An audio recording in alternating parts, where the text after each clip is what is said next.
Hello viewers, বাড়িতে ice cream বানাতে গেলে আমরা প্রায়ই দেখি রেসিপিতে একটা জিনিস থাকে, সেটা হচ্ছে হুইপড ক্রিম।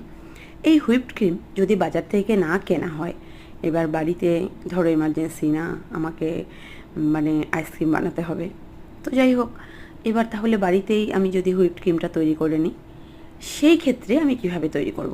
যদিও বাজারের মতো সেই ওরকম হবে না, কিন্তু বাড়ির কাজটা তো চলে যাবে।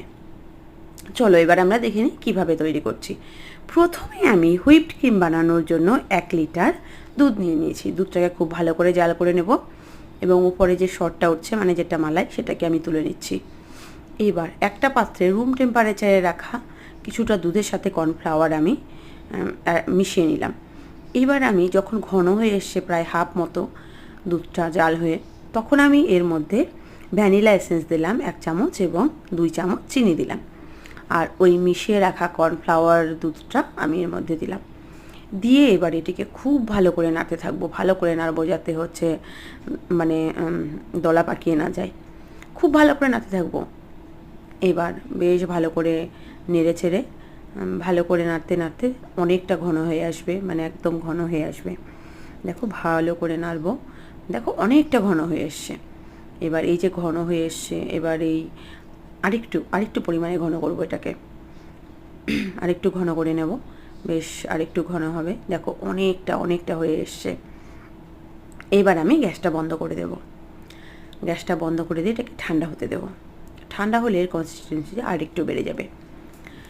চলো এবার একটা এয়ারটাইট বক্সে রাখবো, এয়ারটাইট একটা কন্টেনারে রাখবো। তো এটাকে ভালো করে ঢাকা দিয়ে এবার হচ্ছে ফ্রিজে 2 ঘন্টা এটাকে রাখবো। দেখো পুরো সেট হয়ে গেছে, 2 ঘন্টা রেখেছিলাম, পুরো সেট হয়ে গেছে। এবার এটিকে বের করে এটাকে হুইপড করতে হবে। তো যাই হোক, আমার কাছে হুইপার নেই, তো যা আছে সেটা দিয়ে আমি কাজ চালিয়ে নিচ্ছি। তো আমি আবার মিক্সিতে দিলাম, মিক্সিতে দিয়ে বেশ কিছুক্ষণ হচ্ছে এটাকে করে নিলাম। এবার দেখতে পাচ্ছ বেশ অনেকটা বাবলস মতো হয়ে গেছে, বেশ ক্রিমি একটা ভাব। ব্যাস, বাড়ির কাজ চালানোর মতো একটা হয়ে গেছে। বাজারের মতো যদিও অতটা হয়নি, কিন্তু বাড়ির কাজ চালানোর মতো হয়ে গেছে। দেখতে পাচ্ছ একদম তৈরি হয়ে গেছে হুইপড ক্রিম।